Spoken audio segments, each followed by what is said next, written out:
Hello, Andy. This is Colin. I won't be able to get in tonight. I'm sweating like a pig. I'm sweating like a pig. I'm sweating. David here, One Up Gaming, still here.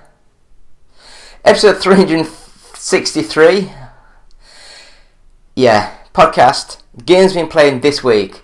So please, if you want to win some goodies, subscribe to the YouTube channel and leave comments. If you want to win a t-shirt, it's just leave t-shirt. If you want to win a Steam game, it's just leave the comment Steam. If you want to win a Humble Bundle key, just leave the word Humble.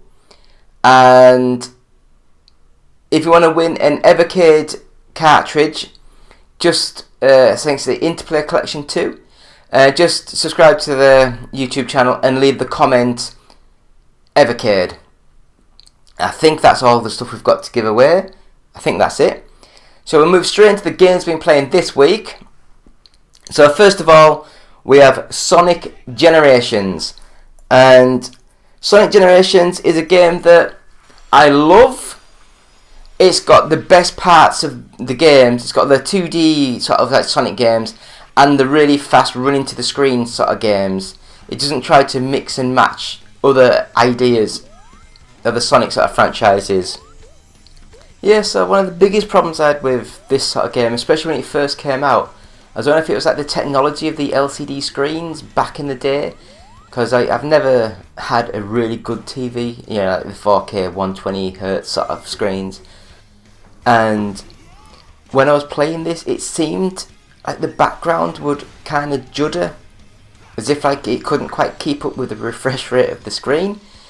Whereas with the old CRT sort of TVs, you never had that sort of problem because there was no like, it just, you know, the image was just changed on the screen instantly sort of thing. There was no lag, ghosting or that kind of thing. But it plays really well. It looks nice. It's probably quite cheap nowadays. But yeah, it's a nice little game. Sonic Generations. Nice. Next up was For Honor. Now this one is a game that I've never played ever, and I thought I'd give it a quick go. I'll apologise, I'm sweating like hell. I've got all these lights on and it's just baking hot in this room.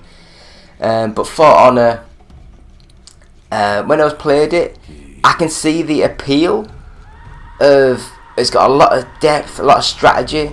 It's like low block, medium block, high block, and you know, if you attack, you have to go high, low, medium, and you have to try and defend and attack and lock your position to people, and it's really good. Too complicated for me. I'd have to say you'd have to put in a very long time just to play the game well, and you'd have to dedicate hundreds of hours to get to that top level of a player. But I guess that's what Ubisoft want. It's been going for about 5 years now-ish. And it started off quite slow, but it's built and built and built, and it is actually now really, really popular with the player base.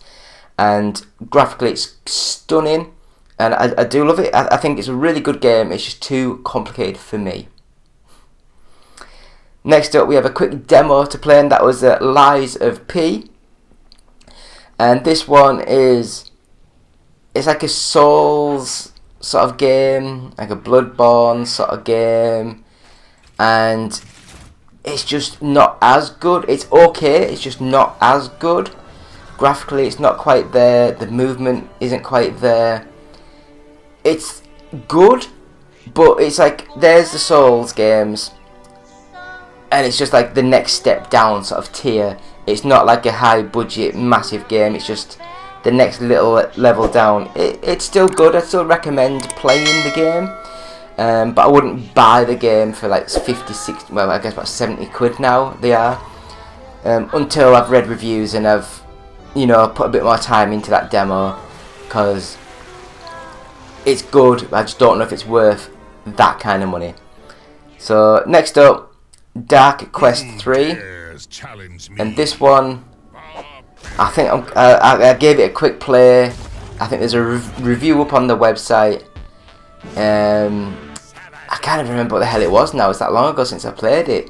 I think it's like a 2D turn-based sort of game. Maybe cards involved. I can't remember. Watch the trailer. Watch this trailer, and we'll see what we think. Because I think I gave it like a 6 out of 10. It wasn't the best. It was alright. It just was. Was it? I'm questioning even the review now. It might have even been worse than that. Can't remember.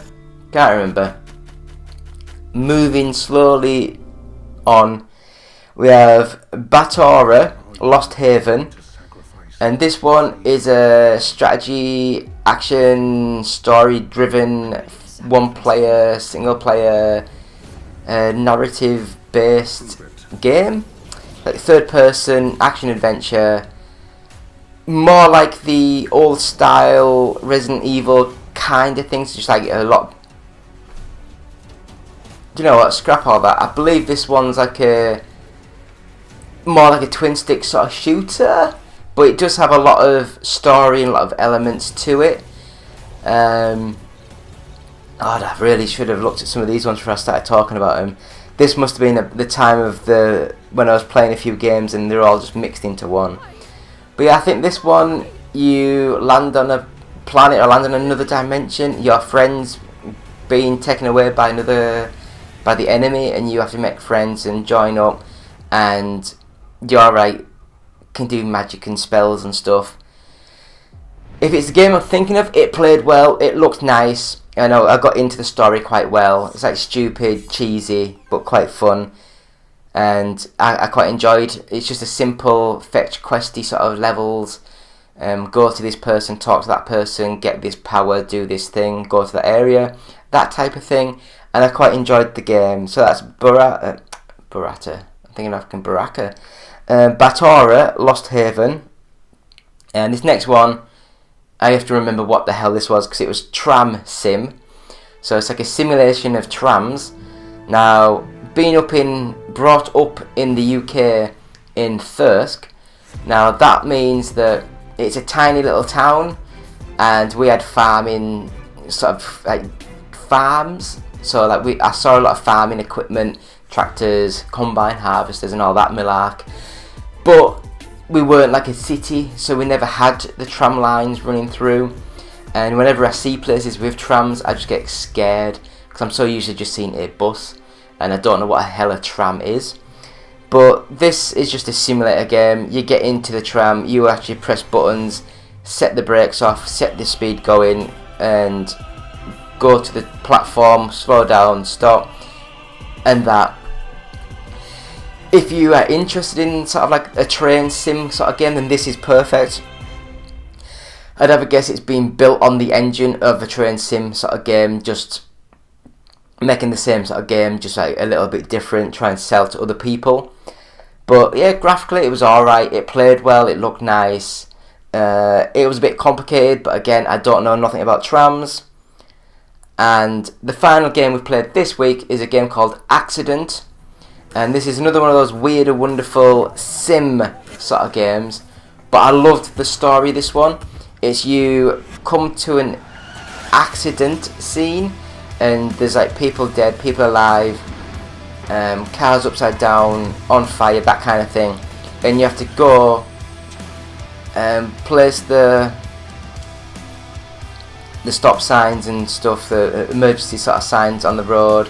You have to go see who's alive, who's dead, what sort of conditions they're in, ring the ambulance, ring the police, and then you have to try and piece together what you believe is the cause of the accident and stuff. And then it plays through in a quite graphic, sort of like 3D sort of animated sequence of how the accident, of what happens in the accident. And like on one of the first ones I played, there was like, I think a tree fell down or something, but it was like on the back of a lorry, and it bounced, and a driver went straight into it and just lodged straight onto him and snapped someone else's neck. I'm like, what the hell's going on? But if you're not squeamish and you can get that kind of thing, it's a fun little game. It's like a little who's done it sort of thing. And yeah, I quite enjoyed it. Accident, quite a fun little game. I think it was cheap. I think it was only a couple of quid, so I'd recommend that one. It's a nice game.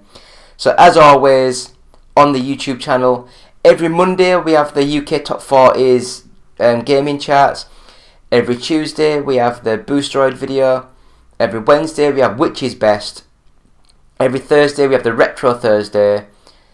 Every Friday we have the podcast. Every Saturday we have the games played this week. And every Sunday we have the gaming news for the week. So that is that for episode 363. Me, David, One Up Gaming. We'll be back after this quick break with this week's news.